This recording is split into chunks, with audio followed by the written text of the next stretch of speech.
Hey watercolor wizards, Hajra here. Thanks for parking your brushes here and let the epic painting adventures begin. Today we'll be looking at the various color combinations and color wheels we'll be able to make from the Aqua Mini Set by Sennelier and also 12 colors that I put together by Schmincke. And I've been asked a lot of questions about the kind of color combinations and limited color schemes that you could get from, say, just a limited set of colors. The answer actually is nearly endless color combinations and color schemes. I've spoken about this when we've looked at color scheme selectors, how you can have triads, modified triads, analogous color schemes, complements, analogous complements, split complements, analogous split complements, double split complements, and even within triads and tetrads, you can have numerous kinds of tetrads and triads. And check out my other videos that cover color schemes and color theory, and also my posts on Patreon. So here's my Aqua Mini Set by Sennelier, and it has 8 colors, and I have a primary yellow, because it's neither a warmer yellow or a cooler yellow, it's right down the middle primary. And I've got this vermilion, and this vermilion is actually more of a red-orange than it is a pure red, just on the slight side of warmers. Then I have a citrus blue. It's rather close to a cyan, so I'm going to put that right down in the primary blue section. Now I have another blue in this, and it's an ultramarine blue. I wouldn't put my warmer blue down on this side, because going toward the greens, my blues are going to turn into turquoises and teals and get cooler. Going towards the violet and the reds, my blues get warmer, so my ultramarine would go on this side. And understand how there's relative warms and relative cools. So for example, blue is a cool color, but relatively speaking, this blue is cooler and this blue is warmer because this blue has more red in it. So this is a phthalo green light, and for Sennelier, that falls into a yellow-green category. The next one I have is a sap green, and again, this is another color that, depending on brand, could end up in different places. I do think it's a slight bit warmer than a true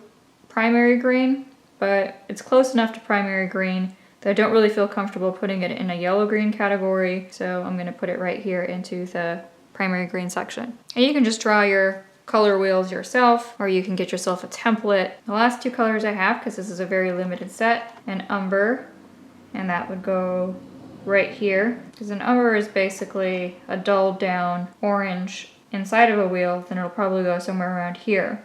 And you can also put your neutrals down on the side, separate, which is what I've done for color wheels that I'm drawing myself. Okay, so the last one I have is a Payne's gray, and because it can be used almost like a black, I'm going to put it right into the center there. And if you water it down, you can see it turns more into a gray. So here are my 8 colors that come in this set, and I would totally recommend that when you're making color wheels for any of your sets, that you have a wheel that shows just the colors without any mixes in between them, and then separate wheels that might show mixes between various colors and various color schemes. So on this wheel, I'm not going to do any mixes in between. I'm going to leave it just like this so I know what my clean starting colors are. And I've got vermilion, primary yellow, phthalo green light, sap green, citrus blue, ultramarine blue, Payne's gray, and an umber. So let's see the kind of color schemes that we can make with this. So one of the most basic color schemes is a triad, and usually that's an equidistant triad of the 3 primaries, red, blue, and yellow, and that's what I'm going to be doing. You can also do alternate triads that include secondary colors or tertiary colors, so it's totally up to you. So on this wheel I was really looking at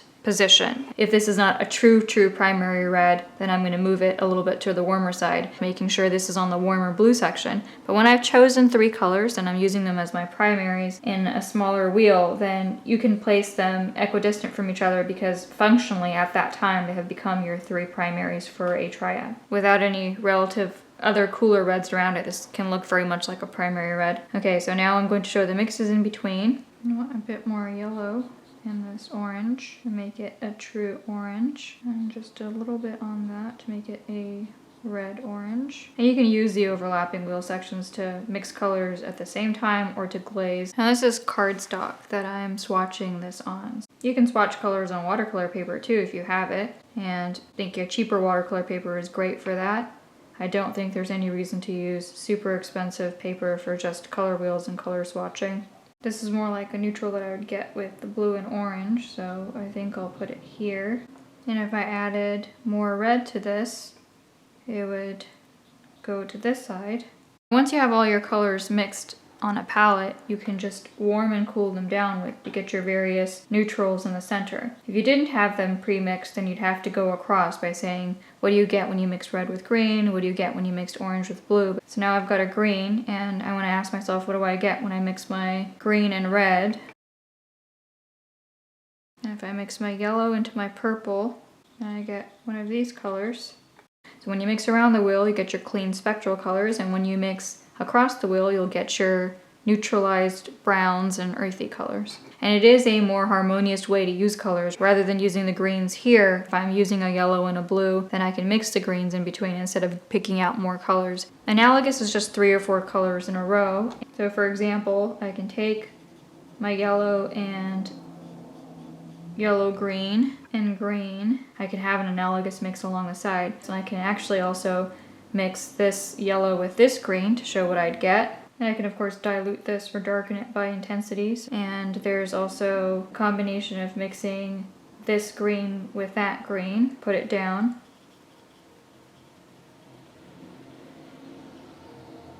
Could of course dilute the yellow and water it down, so I can see what my various temperatures and pigment identities are. So I've moved my Aqua Minis into this tin that has a bighorn sheep on it because it gives me a prettier tin to work from. So here's my yellow, and the complement to that would actually be a true violet. Now I don't actually have a true violet in this set, I just have a blue that is a warm blue. And I'm going to slowly add these colors to each other. So let's have a central area here where I'm adding just a little bit.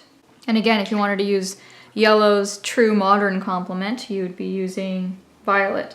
But I'm using a warm blue, so this is actually a near complementary color scheme. And now let's try true complements with red and green. It's always nice to have a bottle with clean water in it, so you can just drop that into your paints. Elementary school primary red under certain lighting conditions. Now, there are a lot of sort of earthier colors in this Aqua Mini set. You don't have a cooler yellow, you don't have a cooler red in this set. Just a little bit of green gives almost like a brick color. It's very nice. Indian red type color. Next, I mix a little bit more green in that. A neutral brown, closer to an actual umber. Slightly less warm umber color. So the umber over to the left here is a little bit warmer, and this one's just a little bit more neutral. And then if we add a little bit more green to it, definitely lovely olive mixes here. And okay, so that's the complements. Again, you can see the various neutrals when you mix right across the wheel, and you can see spectral mixes of secondary and tertiary colors when you mix around the wheel. But there's actually something interesting about monochromatic color schemes that you might want to know when it comes to mixing neutrals and tints and tones. If I'm just starting with a full strength phthalo green here, for watercolor it's quite easy. I can just put water down and then diluting out. So you can see a range of greens here from dark to light just because I added water for the tints. Now if you're working in gouache, you would add white. Same thing for acrylic and oil. I can't really go to 10 with this color because it's such a high key, bright color.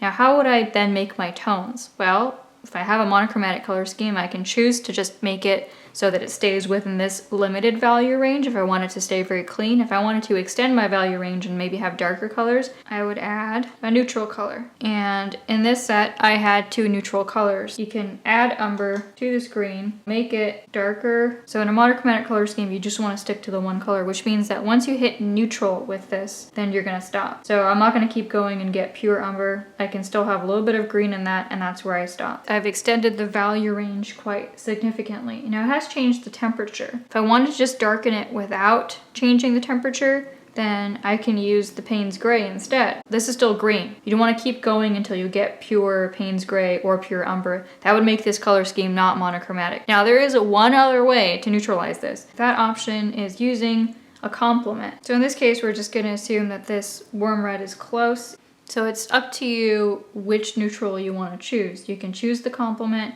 you can choose a warm earth color, or you can choose a neutral color like black or Payne's gray. That doesn't affect the temperature very much. So as long as you still maintain the identity of that green, you can use a color to neutralize it, to increase its value, and it's still a monochromatic color scheme. But you can't go to pure red or pure gray or pure umber, otherwise it won't be monochromatic.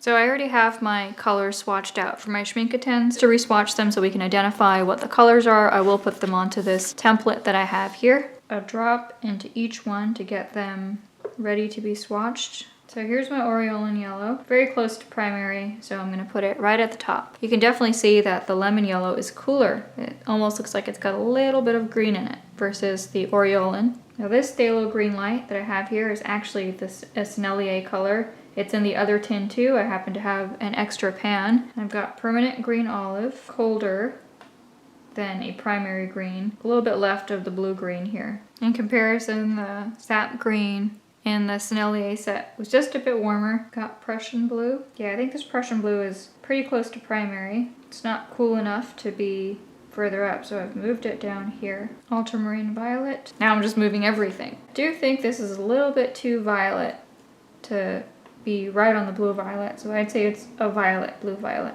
Oops. Cad Red. Definitely looks like a warmer red. It's almost the same temperature as the vermilion in the other set, and that's permanent Carmine. And that's too pink to go right on red, so it's too bad I ended up staining those two because it makes it look like there's more colors than there actually are. Now let's do the earth colors. So I've got my yellow ochre, and I would put that here. A duller, warmer yellow, that's where yellow ochre falls. Transparent brown, which behaves very much like a burnt sienna, so I would put it here. It dilutes down to a lovely brown. Okay, and sepia is in the same line of oranges going towards neutral, so I am going to put it here. Payne's gray in this set, which again, I would put right at the center. Coolish gray with definitely a blue identity. And darker, it looks like a black. Looks like a nice blue-black.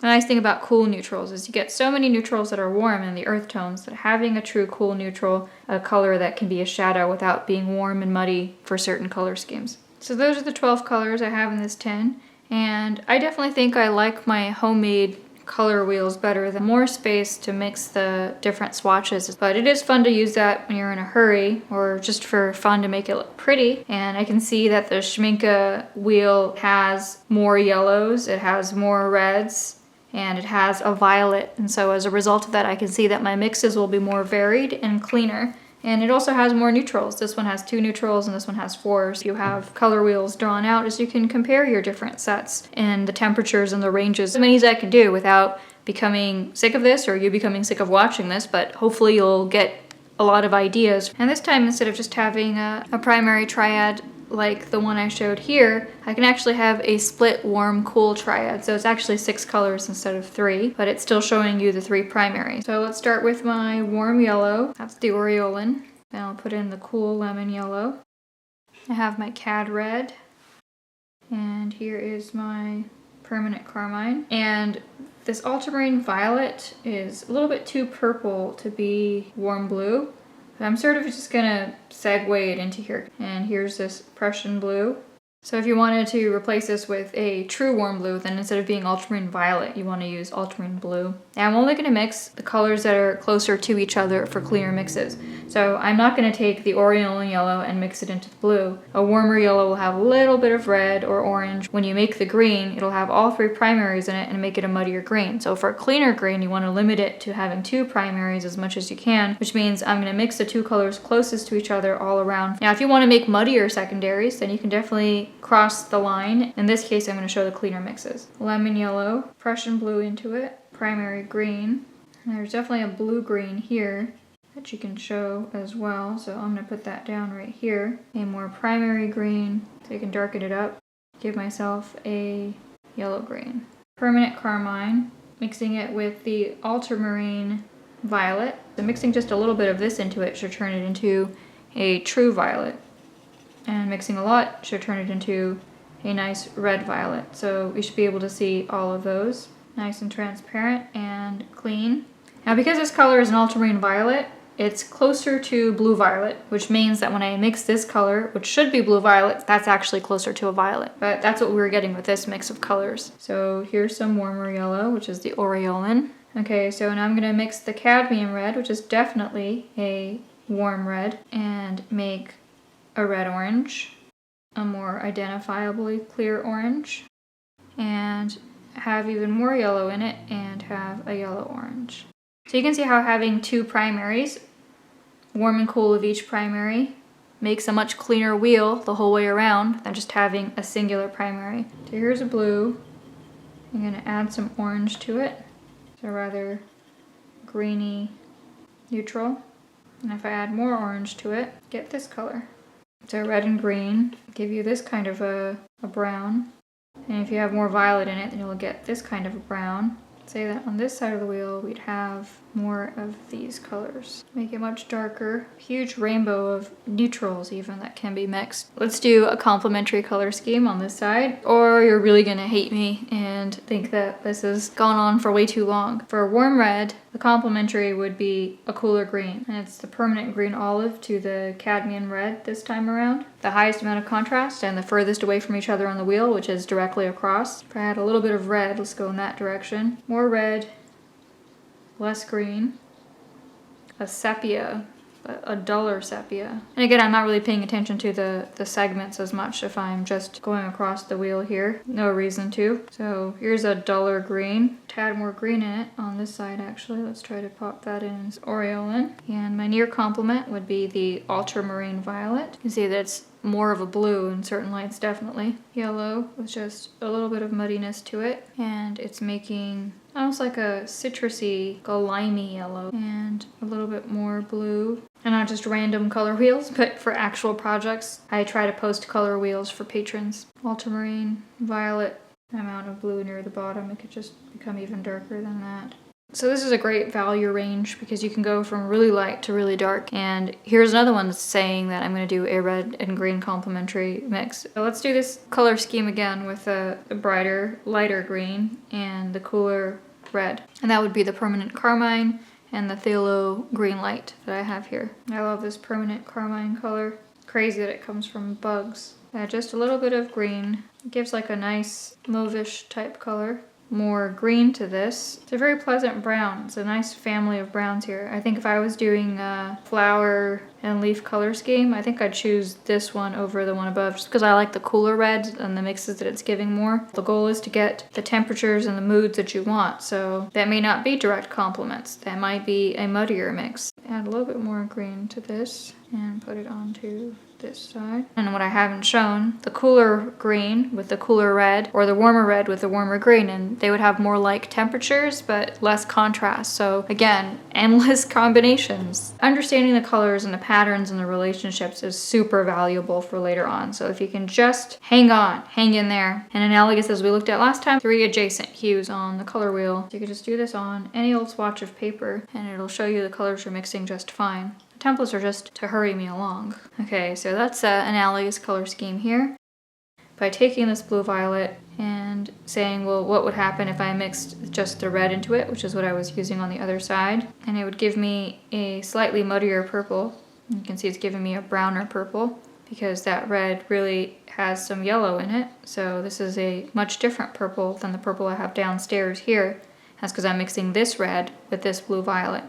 But that's why I'm mixing these up here so that you can see a little bit more violet and with a little bit more of the warm red. So that's mixing around, and these colors are mixing across, and that's why these are more neutral. These last few are the most interesting to me. In this tin we have these earth colors, and there's 4 of them. So what would happen if I wanted to work with a triad, but instead of doing a yellow, blue, and red, or even the less commonly used but still sort of known green, violet, and orange, what if I decided to do an earth triad that had colors that are just not conventional at all? This ochre, which is a low intensity yellow. It's a neutral yellow. But if I decide to make this my primary yellow, then it'll make my entire color scheme closer to the inside of the wheel. And I can choose to do that for one color in my color scheme and leave the other 2 run-of-the-mill blue and red. But in this case, I'm actually going to go a step further and make all of my quote-unquote primaries neutral colors. I'm going to have this transparent brown stand in for red, and here's some Payne's gray. As we know, it has a bluish tint to it. A color scheme